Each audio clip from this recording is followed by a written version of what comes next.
cars within 3 rounds to being in the top 4 of Carrera Cup as we go to the pits. Well, Jim, you only have to finish 13th today to clinch the championship. I have a feeling you'll be still going for it, though. Well, yeah, I mean, we just worry about each race and try and win each race. If we don't win, we try and get the best place we can. So 13's not a good number anyway, so we won't be trying to get 13. And Marcus will be after you again alongside you. Oh, I'm sure Marcus and all the other guys behind will be, that's for sure, yeah. We've had 2 reasonably easy races, you might say, up to now, so I think this one will be the hardest one. Good luck. Thank you.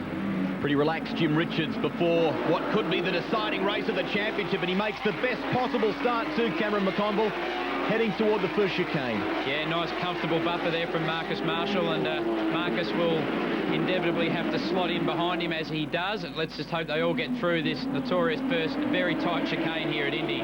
Rodney Jane made a good point before about, particularly around a place like this, qualifying and racing further up the front. It makes a big change for him. He's been about mid-pack most of the season, and he said there's been a lot more opportunity present itself. Roger Oakeshot's in trouble here. Is that James Dutton and Jeff Morgan in that pack as well? I think they've all stopped and avoided him. It just looked like a traffic jam there, one car facing the wrong way. There's the contact there, so Oakeshot's been tagged from behind, and fortunately he jumped on the brakes. He didn't roll back, quite clever there, so everyone pretty much missed him, I'd say. Chris Seidler makes a lucky escape here. He's at the head of this group, but there's the touch.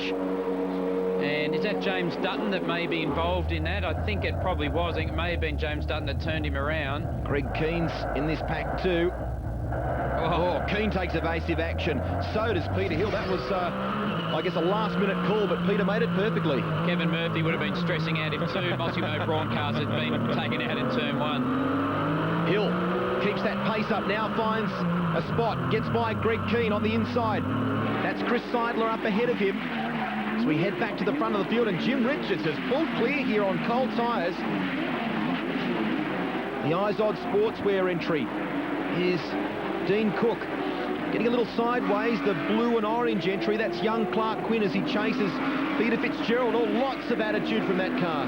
Sideways there. He's been a little bit taily all weekend, so either maybe a bit of inexperience or the car's not quite set up right as we go on board with Jack Crocker into the turn 2 S's through there. But you've got to hand it to Jim Richards. He is just so clever at getting a gap on cold tyres. That's how he stitches up his race wins, and that's how you put a championship together. He puts his head down and bolts in the first few laps, gets a comfortable gap, and really he's never challenged from there on in. Well, this is the second, effectively, of the Mega Jet entries. Russell Wright being chased by his teammate Jack Crocker. We switch back to Peter Hill. Gee, he's had the door firmly shut there by John Tulin, who's a Gold Coast-based racer.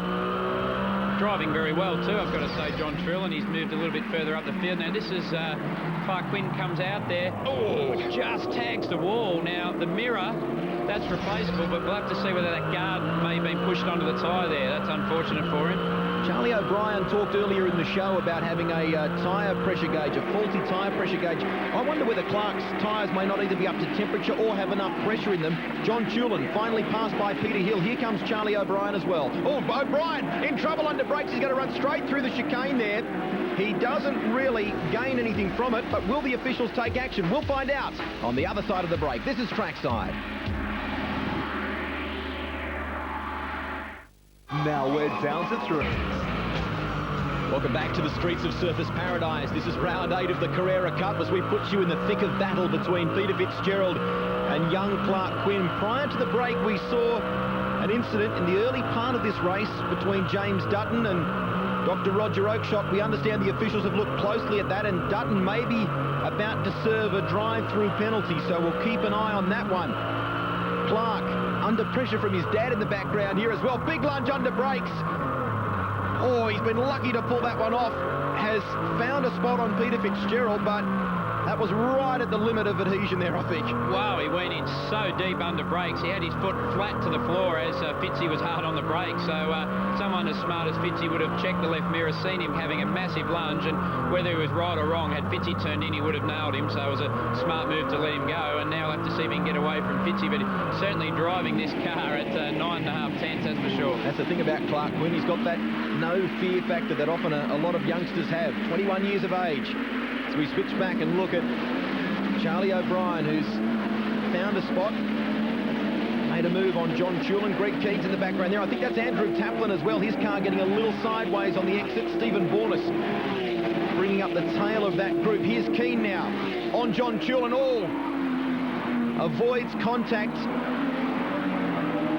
Keane in the previous race spun right at this part of the track. We understand there was a bit of coolant down on the circuit. A loose radiator cap maybe from James Dutton's car. We're not sure. No problems right now. Scott Shearman, Russell Wright and Jack Crocker in tow. Someone else who's doing a good job, Dean Cook in the Izod Sportswear entry, has been pretty much a consistent 8th for the weekend. Tim Lay fighting his way back up the order. Incidentally, the Kiwis, Kevin Bell and Paul Peterson, non-starters in races 2 and 3 after some damage in race 1. Been a difficult weekend for the OAMPS team as well, for Jim Richards here, who's doing a fantastic job and on his way to clinching the title. Carl Batson, the crew chief, his father passed away last night, so a sombre mood certainly in that team. Here's Fitzgerald, pushing hard here. Certainly is as we go on board. He's still on a charge, no doubt about that, and working very hard at the wheel. It's quite hot in the cars around this Indy Street circuit. Not a lot of air gets in a Carrera Cup car to start with the high walls that even exaggerates that. Would you in the passenger seat with Jack Crocker as he chases Russell Wright down the chute, and big move under brakes.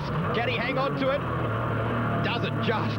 Only just. When you hear that silence on the downshift, you're waiting for the spin, but he grabbed the gear and actually pulled it off quite nicely. He's really got the eyes on there, as you can see. He's having a real go in the closing stages of this race.